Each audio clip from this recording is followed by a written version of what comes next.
Hello and welcome to the B Button, episode 33. I'm your host, Baron Marf, and I'm joined as always by my compadre in arms, the one, the only, Angry Link. How you doing, buddy? Pretty good. Yeah? Pretty good, yeah. Yeah, it's been a good week of gaming. Some exciting news has dropped. Yeah. Are you, before we get started, are you warm enough here in the B Button Tower at the moment? In a word. It's parky, isn't it? It's a brisk winter's day out, yeah. And we're starting to feel it here in the UK. Yeah, well, it has been dropping. It's getting to that ever closing ebb of Christmas. Yep. To put the nail in the coffin of the year. Yes, I've seen some decorations. But anyway, we digress. So how's your gaming week been? Yes, so pretty good. Destiny again, a little bit of that. Not a great deal, obviously, just making sure get those strange coins in, go see what he's up to. There wasn't much going on this week. It was just a Hawk moon, wasn't it? And yeah, obviously the light level's gone up again, hasn't it? Hard raid has come out. Oh, really? So that's light level's gone up to 400 again, or again, but now. Wow. So yeah, obviously engrams are now blue engrams are worthwhile to me again. Hooray! Yeah, so I've got something to do. So yeah, just been chipping up a bit of that, and it's mainly GTA Online. Obviously, Biker DLC, getting that chipped up, getting that business empire rolling. That's pretty cool, isn't it? Literally down the road. It is a really good addition. I did like the CEO stuff, but I like the biker one in the fact that it kind of takes care of itself. You can go off and fuck about and do stuff. I like the little things like being able to return your vehicle to the clubhouse and stuff like that. That's really handy because then you can get another one out really easily. Mm-hmm.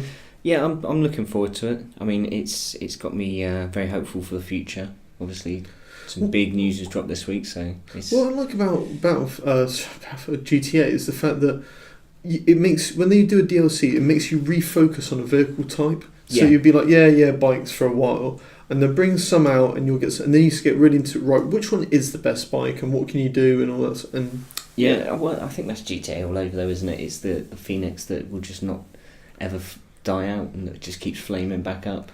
Keep coming and coming, doesn't it? Yeah. But no, it's good though. But it's got to get those spends in, and just keep earning that cash up. But how's your gaming week been, though, Mark? So it's been I've been playing Mafia 3. How is it? Have we got another serving of hats to come?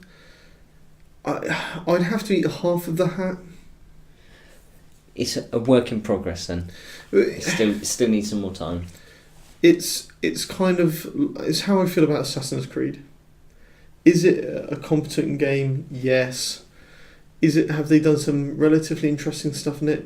Yes. Do I really care about it? No. It's a typical sort of like, we've made an open world game and it's just not quite as good as something else. Saints Row's got some ridiculous over the top weapons and humour and all that. It goes sort of that stuff. way, so it's take the most maniacal parts of GTA and just ramp it up. Yeah, and it's that thing that you take it on the chin that the gameplay isn't quite as solid and as this because they've just done something different. Yeah. Mafia is just, I don't care. No, I just don't care. So yeah, but either which way, I mean, I've tried it. It's been getting some average reviews. Pretty, not bad. To be fair, what we'd expect really. Yeah, exactly that, and it pretty much reflects it. So yeah, so that was that. Obviously, there's been Battlefield this week. We'll talk a bit more about that in a bit, but Battlefield 1 all the way, and Gears 4 Horde. It begins now. The chipping up of characters in Gears. So I've been doing a bit of 2-player with Cryo Man. Amazing. Yeah. Need to build up a horde team now. I need a real solid horde team. So I'm looking out to like Jedi and such like to get involved. But yeah, so it's all been pretty cool. So look, we're going to do away with our usual structure this week. We're doing something a bit different, aren't we? Yeah. Well, there's some really big drops this week. Yeah. So it's just seems more logical to go that way, really. Just hit them up, and go into a bit of depth rather than trying to shoehorn them.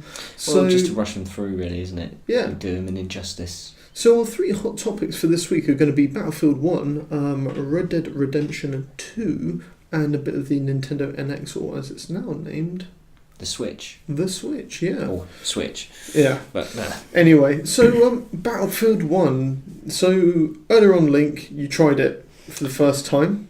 yeah. And we should just sort of tee this up right now and say spoilers alert. So if you haven't played it yet, and we're talking specifically about the campaign, be careful, because we're going to hit it up right now. Yes. So you did exactly that. You played a bit of the single player campaign, and what did you think? I really enjoyed it. The thing is, I've found with past Battlefields is where you had Modern Warfare that defined like modern first person shooters. It kind of everything had to try and copy that formula. Yeah. So everything always seemed slump, disjointed, and like Battlefield 3 I think was the last one. I didn't do 4 to be honest, but I heard that it was quite disappointing anyway. It was buggy as hell when it released, Yeah. and they've been fighting it ever since, to the point where they pretty much re-released it. So I wasn't really expecting a great deal going into it. I really like the idea of the setting, the World War One setting, but no, all in all I thought it was really good. The mini campaign setup I thought was really solid. Yeah, so they've done the campaign a bit differently. So we're all used to the very typical COD-esque linear. Here's a mission, here's a mission, here's a mission. Yeah, complete the mission to move on to the next mission. Yeah.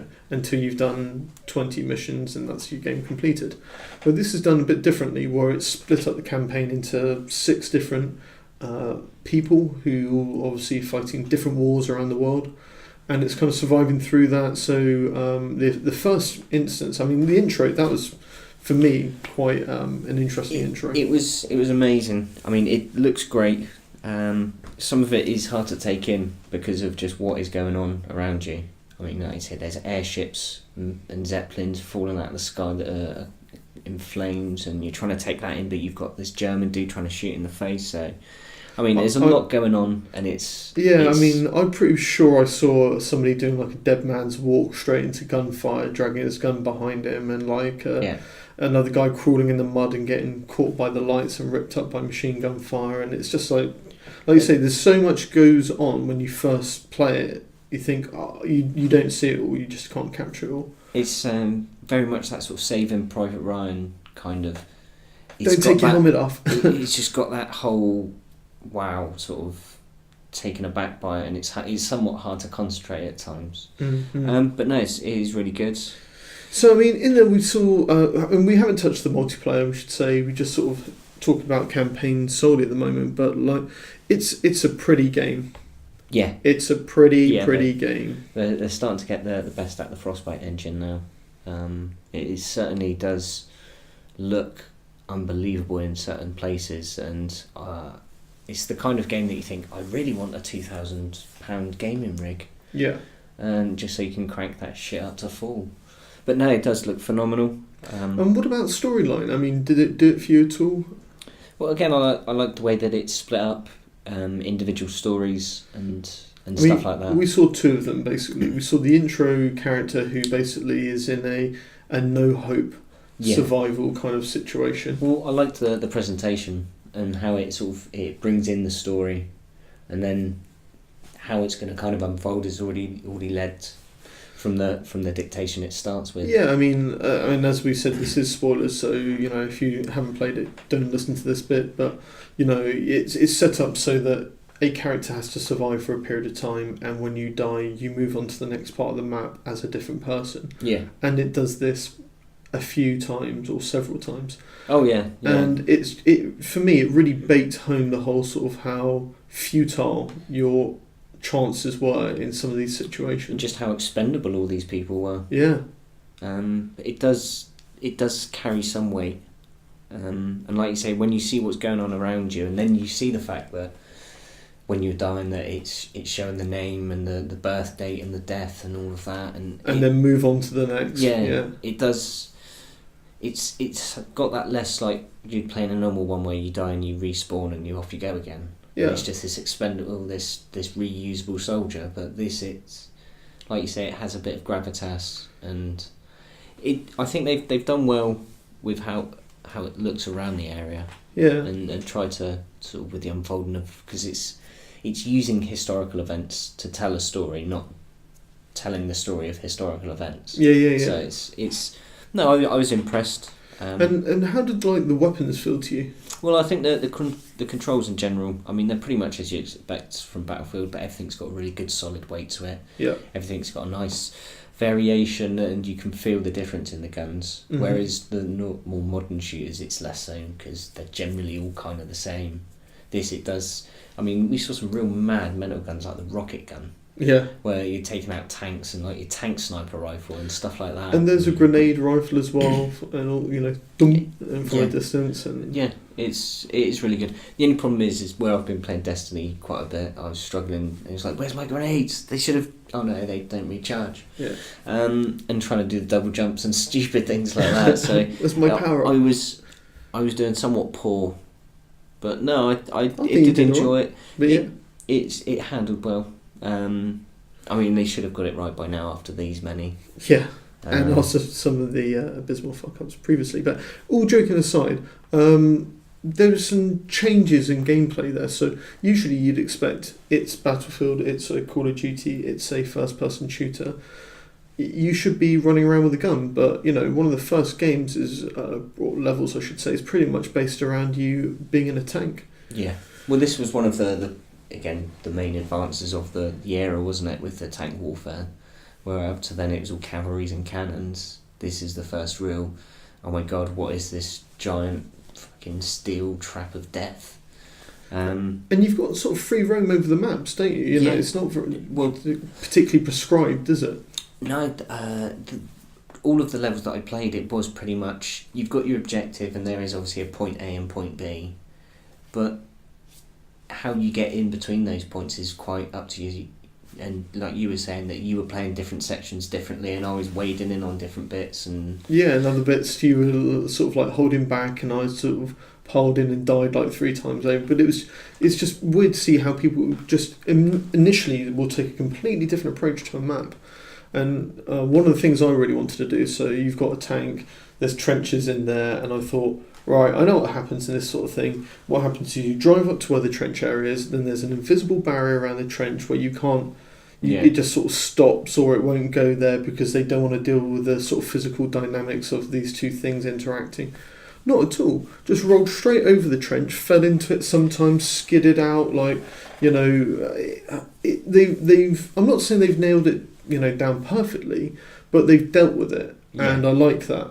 Well, when you're the only clipping you get, you don't really get invisible walls. You see the walls you're stuck on.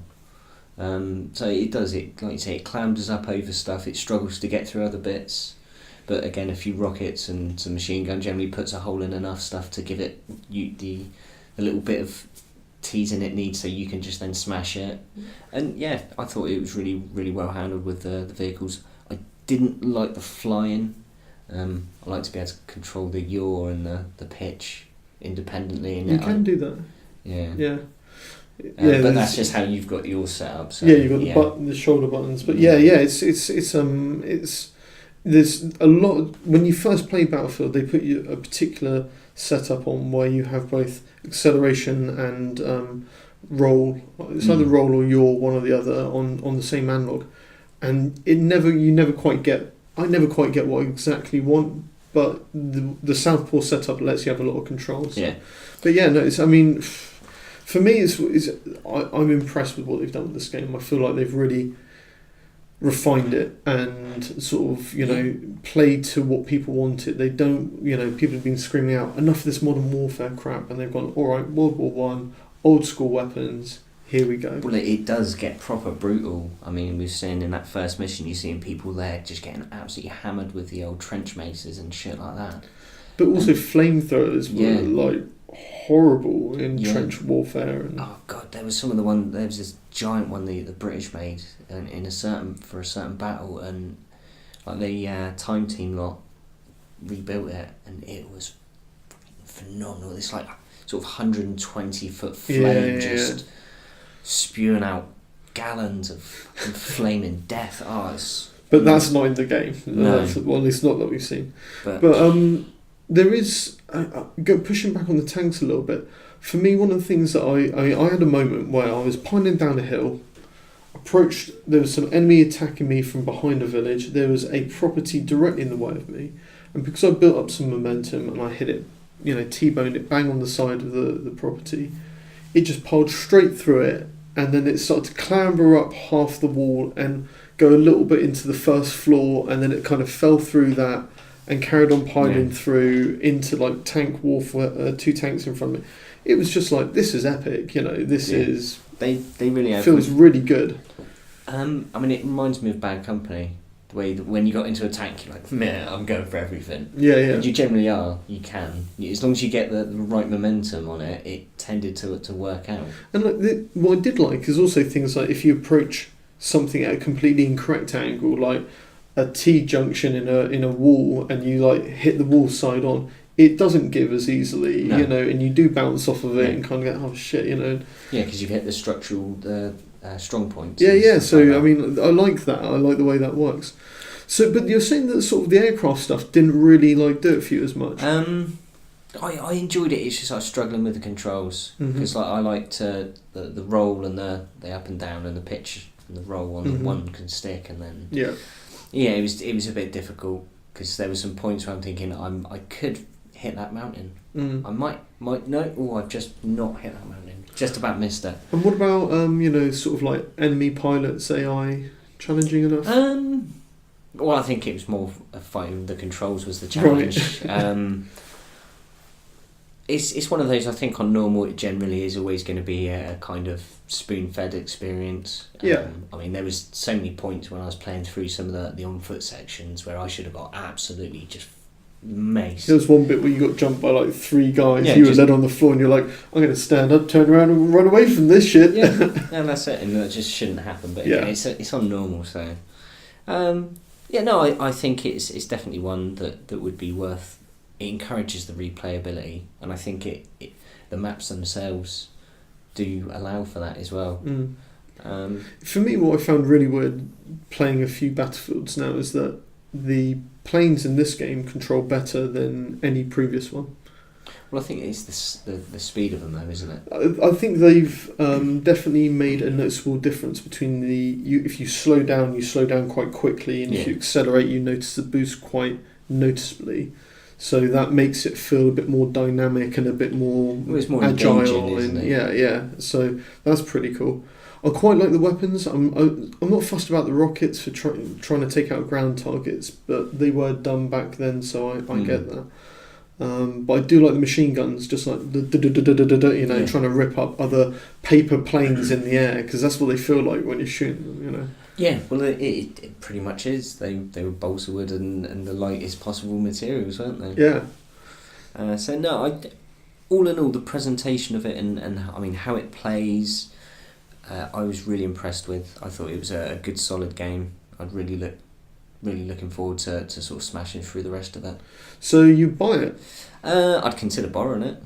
So, yeah. It's one of those. It's not worth buying for me unless you're going to go into the multiplayer. I haven't played enough of it. I haven't seen it. I'm not really a competitive multiplayer kind of person. It does struggle to keep my interest. Yeah.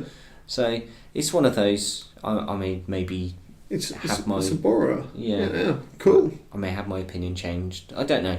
We'll see. Sweet. Well, there we go, folks. That's a bit of coverage on Battlefield. I may personally come back a little bit later on and talk a little bit about the multiplayers. I delve into that over the next couple of weeks, but we'll see how we get on. So, moving on to our second section, and specifically the Red Dead Redemption 2 announcement. Well, this is a biggie, Link. This is a biggie. How have we got here? What happened? It all started pretty much this time last week. Finished recording up the podcast and getting that all sorted. Got home, checked the news, and I was gutted because we just missed it. Rockstar were teasing and dropped an image through their various social channels with their backgrounds, just the simple Rockstar logo on a nice deep red. And we all know what that red is, don't we? Obviously the speculation did start to ramp up somewhat, but luckily it was doused out on Monday when an image was followed up with a magnificent 7-esque silhouette. Yeah. Scene with it against the sunset. With cowboys, basically. Yeah. It's cowboys, which means... Red Dead. That's right. And then obviously they announced that they were going to release a trailer on the Thursday, which they did. And yeah, money was basically put aside straight away. Minds were blown. So, I mean, this was a short trailer. I mean, don't get me wrong. Complete teaser is all it was. There was enough in there to see that they've made something, and there's a lot of it is now solid. Well, again, it's going to be one of those. It's going to take a good 4 or 5 years to get something like that together. No doubt. But what they're saying is we're almost there now. We're just tightening down the screws and tacks over the next year or so to get this thing out the door. Which, funny enough, is the release date of 2017. It got the juices flowing, didn't it, Link? Yes, very much so. I mean, for me, it looked unbelievable, stunning. Do you know what? For me, it looked like the next evolution of their engine. Yeah. Well, I mean, looking at GTA, that was made obviously for 360 or scaled back, but now it's not. So you can just go mad, basically. I mean, the trailer demonstrated the higher level of detail they've gone into again, because when we saw GTA sort of 4 against the previous GTA and GTA 5 again, you're like, how are they doing this? What witchcraft are they? Especially when they were squeezing out the 360. But this looks like the next level again. I mean, there's a particular bit where you've got a dead wolf in the centre of town. And in the background, there's like a cart with an old boy and a rifle, and that's it. And then you've got like some vultures pecking at the wolf, and then you've got a dog, and it's all muddy, and the dog's covered in mud, and it just looked unbelievably detailed. Yeah, unbelievable. There was a section. I mean, some of the vistas and the sunsets and the mountains in the countryside were just. Yeah, I mean, stunning. some of the star lines at night with the fire in the forest. Details as well. Like, they were zooming in on some of the trailers and you could see mice and stuff with, like, little skulls and stuff, and there was a mouse running along and little bits like that. They paused it when, one of the horses is jogging, you can see the bottom of the hoof. It's got a horseshoe on it, It's just like little details like that. You just think, Christ, they're really going for it this time. Yeah, it was phenomenal. I mean, like you were saying, the towns look really well populated. Some of the scenes that they showed with, obviously you've got the trains, obviously the train with the buffaloes, steam engine going through, I mean, steam train going through, it looked impressive, really impressive. And what about things like, you had animal life in there, didn't you? So there was there was questions around, you see one animal go in and collect another one and sort of take it off screen. Is it just an aesthetic, or is it more of an actual ecology that runs in a food chain? So if you start taking out too much stuff, other stuff will become more popular. So, or more prevalent, even, should I say? There's so, for such little on show, there's so many questions. And so much to ask and so much to answer. They seem to cover. The Rockstar are always really good at sort of covering lots about their game in just a few clips. So if you looked at what they did with GTA 5, it would be people parachuting over a mountain, riding a motorbike, and some on a boat or something. And then again here you've got lots of rides. So you've got obviously the horse riding. You've got, which is all the stuff from the previous game, but they just seem to cover lots of little things, and it leaves me asking questions. Like there was a bit with a canoe on a lake, right? And you've got this beautiful vista, and you've got mist, which isn't there because you've seen them do longer depth of field of vision, or it's a stealth mission or some kind of mission thing. It's just there to make it look really pretty, and you think, what? Right, so you got horse riding, canoeing. Yeah, exactly. It's brilliant. So really good looking game. I must admit, I'm pretty much down straight away. I love the whole with the only time you really saw any cowboys together, it was always as people as a group. Really, I mean, there was that whole so obviously the cliched Lone Rider, bit which looked again unbelievable as the sun's coming up against the backdrop. And you just see the silhouette of the cowboy on the horse.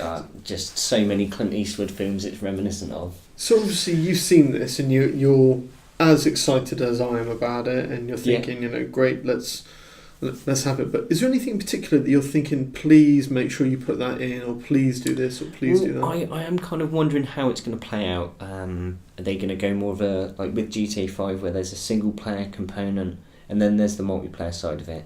Or are they going to go... Because we saw there was this whole sort of Magnificent Seven vibe going on. Are we going to see a sort of drop-in, drop-out multiplayer kind of element? Because I'm thinking, what impact will GTA Online have had on the design of this game?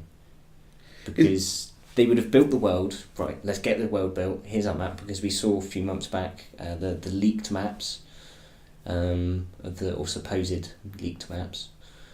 And again, you think, right, they've got the world built, and then GTA Online is taken off. And they've made a shit ton of money. They're probably close to making as much money from online as they have GTA 5. Oh, I'm sure they've didn't realise quite how much of a cash cow GTA Online was going to be for them. No. So it's an interesting question. What are the dynamics from that of being moved over to an online experience of which they're already alluding to? Looking at what we've done with what GTA Online is now, and what they've learnt from that, and what works and what doesn't, and what you can then build into the game from the get-go. I'm really looking forward to some more news and finding out what the whole multiplayer component is, because we've already know that they've registered Rockstar have registered Red Dead Online, so that's definitely coming. It begins, yeah. I mean, it begins again. Obviously, we had online last time, but I love the how this is quite a good little parallel. Like, Magnificent Seven is basically spawned like masses of films. I can't remember which come first. Was it The Seven Samurai or Magnificent Seven? But one of the other inspired the other, and that went on to inspire another film, which went then again inspired another film, and it's the same film went back and forth across Hollywood and went across the Pacific Ocean 10 times. It's almost like this, because the online component from Red Dead inspired GTA Online. So now, obviously, will then GTA Online inspire and help build the new version of Red Dead, which will then, on the next potential GTA, help just go on and on. Yeah. But yeah, so I'm looking forward to it. It should be good. I mean, the posse stuff on Red Dead was really good. Yeah. I love rolling up. I love the idea of actually having, like with the online, even if it is the single player and multiplayer separate, I don't care. That's fine. Because they do tell good stories with their worlds. Yeah, they're amazing stories. I mean, Red Dead Redemption, that story arc was incredible. I might actually have to try and, within the year that I've got for it to come out, try and finish it. Yeah, I never actually finished it when PlayStation 3 died before. I'd got up to the point where I'd got my family back, and then, no more. PlayStation died. I got it on the 360, just never played it again. It's difficult, man. It's difficult to walk away at that point, because there's that... It's difficult to go back after having done all of that. Yeah. And not finish. But we'll go back. Amazing. So, I mean, one of the things, and, final thought for me on this one is that they did some innovative stuff in Red Dead Redemption first time round, because they did, like, specific parts of the body when you get hit by the bullet, the impact. And the ragdoll. Yeah. And they sort of really honed that and got it down to something that you actually could shoot someone in the arm and they reacted that way. It was a better analogue than we've seen. Yeah, and the shooting mechanics has developed quite a lot, and so I'm interested to see what new little twists and tightening of the screws that they're going to do on the engine this time. Well, I think that's the thing, really. It's just a case of tightening things. I think you'll not see I think the shoot mechanics there. Fine, we've got them down pat. We can put them to the one side and just worry about getting some other new bits. So I think it's more of a case of with the vehicles and going back to GTA, like with the heists, and we're seeing the trains and highway robberies and being an outlaw, or you could be a lawman. I mean, just the possibilities. It's all exciting. Yeah. I mean, what about yourself? What do you want to see from the game? Well, you know what? I want to see them flex their muscles a little bit. I know I'm awful for the horsepower, but HDR. I don't see it as that much of an outside possibility. I want them to push for that. Well, at that point, every single PlayStation 4 will be HDR enabled. The Xbox S, and then you'll have obviously the Scorpio around the corner, and the Pro as well. So you'll see the bump from that. New consoles. Let us move swiftly on. So there we go. We've got a final announcement from Nintendo. The NX is no longer the NX. Disappointed. I kind of wanted the NX, but Nintendo always drop their code names. But was that because you hoped that the NX stood for the Nintendo Exchange and it was going to be some crazy online... It just sounds like a cool name. Okay. But have you got your NX? No. Have you got your Switch? I remember Switch used to be some card payment thing. So that's the name. Does your card have Switch? No, it doesn't. Then you can't pay for it. No. So you fan of the name? It's one of those, it might grow on me. The Wii, I actually liked the Wii better. I thought, yeah, that's a great name, that's cool because it's cheeky with the two eyes. Haha, I like what you've done. I'm slightly crude, so yeah, it's a bit of a pissy console. So yeah, I don't know, it'll have to grow on me. Maybe like Athlete's Foot would. You just eventually, it's there. So, okay, so pulling ourselves back from Link's athleted foot, if there is such a word, Nintendo basically announced their new console. Yes. The NX that has been rumoured for ages has now been renamed the Switch. Yeah. They're really pushing some click sort of noises with Switch marketing. Well, it's the Eurogamer report that we had back in July was spot on. And literally everything that they had, even the design on the patent listings was pretty much spot on of how it looked. Yeah. Like you were saying, it's a portable home console. Well, yeah, so, I mean, the form of this thing is, like you said, it's portable home console. It has a cradle at home that it sits in, but it is, in effect, a widescreen tablet. Yeah. In which you connect on either end a controller. You can slide on controllers. Which are, when they're paired, the Joy-Cons. The Joy-Cons, as they're known. Dreadful name. It almost sounds like a bad prison gang. Yeah, it does. There's something wrong about it. It doesn't sit right with childlike gaming for me, a Joy-Con. But yeah, so analogs on each side, 4 buttons on each side, your X, Y, A and B. There seem to be shoulder buttons as well. I think it was the pair, wasn't it? There was, but there's only seems to be one on one side.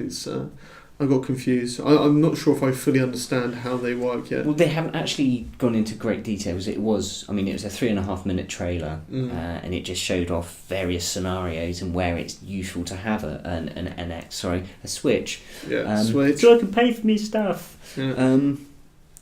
I don't know. It's always going to be there's trains and buses and there was that woman that was playing on her own in a thing, and she looked out the window and there's her friends on a rooftop having a party. Yeah, because we live in New York. Come over, come hither, yeah, and join us and be sociable. Okay, great. I'll take my console with me and just sit on the table and play it here. Hey guys, great party. Mind if I play my console right in the middle of your conversation? Blah blah blah. But yeah, they didn't show off a great deal. It wasn't like it went into any great lengths about technical specs or any dullness. I mean, I'm not really sure why they need such a large cradle. I get the feeling that cradle is going to be completely plastic bar a very small chip in the bottom and a sort of a HDMI cable. It might do. There might be some... Because don't forget, NVIDIA have been working with a lot of stuff with their docking and getting more power from your laptops and stuff like that, and that's obviously who they're in bed with the chipsets. It's all provided by NVIDIA and all of the APIs. If it is that dynamic, drivers, then great. I hope it is, because then it could hopefully give the home console a bit more of a bump. Because I can't see it being an overly powerful portable gaming device. I know we didn't get a really good look at it, but what did you think of the screen res on it?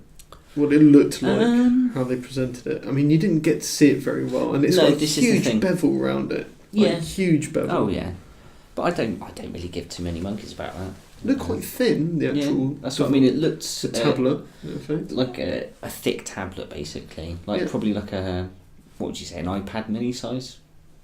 Really? Maybe a little bit bigger. Yes, it's got that 16:9 ratio, hasn't it? Really. So. I don't know. It's one of those. It's until you can get it into your hands, and you see it, and you see the screen, and because the problem I found with the Wii U screen was it was always quite washed out. It's quite a cheap screen. Do you know what did worry me a little bit? Is it didn't look like it was touchscreen. There was nothing that alluded to it, and Nintendo had been very coy about it. But again, they've not gone into any great depths, because we've heard that the controllers are going to be like Wii-like controllers. There's going to be some force feedback new thing, I don't know, and there was all these other rumours that surrounded them. So until they've actually come out and said, here's the units, have a little go of them, what do you think, blah blah blah. It's just every time I see any new console when it's released, bar the PlayStation 4, every time I see a new console, it's just like, that's what's going to go wrong on that, and that's going to have to be fixed. So I was looking at it, and they get the standout on the back of the screen. Oh yeah, that's going to snap. Which it looks wafer thin, and it's like on the far right of the screen. And do you know why that's done? Because someone's obviously thought, when you're tight for space and you've got a few, they'll all interlock nicely, so there won't be ever that problem where they're going to touch. And nobody likes to touch in the middle, do they? That's the only you know what I mean. Yeah, it does look. There's bits on it where you're just like, it's like that click in and out. Is that going to work solidly? Well, there was that bit where that guy's just like slammed it or something. It's just gone, yeah. Like, fuck off, no chance. Smash, and just look at 4 bits of. There's my Switch. I can switch that bit in now. Yeah. But there was one moment where I said to you, dude, have you seen the D-pad on these controllers? And you're like, no. And I was like, man, it's atrocious. Because I saw a clip of it, and I saw a very small cross, obviously. In the top corner. Yeah. And I was like, that's a ridiculous, stupid size. Surely this is a meme. Yeah. And then you look at the whole thing, and you realise you've got a minus button on the left and a plus button on the right. It's just a plus button. But I was like, that's ridiculous. But even then, talking about the controllers, they look a bit too small. A bit tight. Because obviously you can then hand each, and you can have like a little, I suppose, SNES controller, really, isn't it? But they look a bit misshaped, don't they? Like, yeah, we were talking about the analog sticks are out of sync for some people. They're going to be like, are you a righty or a lefty controller? Well, it's you've always got a problem, because you've got the one point. You're either going to have one where the analog's really far over to the left and the buttons are in the middle of the controller, or you're going to have the one where it's the other. Oh, yeah. Yeah, doesn't work. I don't know. I'm a bit intrigued, bit worried about that. But did see though, again, when we was looking for all these rumours and it all started dropping, there was that cat that did a load of like concepts and what you could potentially do with it, and you can slide out and then slide new bits in, and you can add new attachments. Oh, I'm sure there'll be some point where I get some ridiculous aerial coming off of it and controlling like some sort of flying. But yeah, there's toy or something. There's the possibility that someone can go, it's a great little system, but we thought we'd help Nintendo out a bit. Here you go. Yeah. And you've got like, some decent ones I can hold that's not going to give me a beetle hand. A beetle hand. Brutal. So, talking of how they're going to support it, we're talking about third parties. There is quite a vast array of publishers that apparently are supporting the Switch.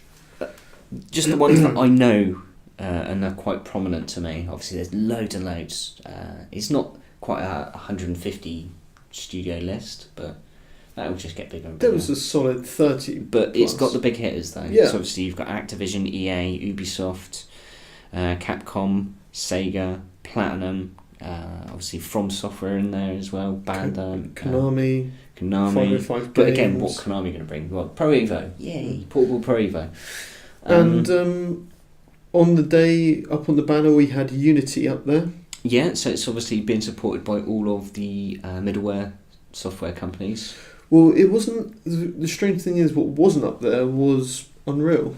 Epic Games were there. But true. Yeah. But then they did come out the next day. Obviously, Unity being there, it's like, no, wait, don't worry, Unreal 4's here. I've got a tweet. We're here. Don't worry, guys. Yeah, we can do this. I'm still here. But again, Unreal 4 and Nvidia Tech go very well together. Mm-hmm. So it's looking promising. Looking to actually some of the games that are in the trailer. Obviously, we've seen Zelda, which is a known quantity. Mm-hmm. Mario Kart 8 was shown. Well, it was, so it was the Mario Kart that we all know, but there was a couple of tweaks in there, like having King Boo, and we were like, right, that's not in Mario Kart. Yeah, so obviously, don't worry, it is new.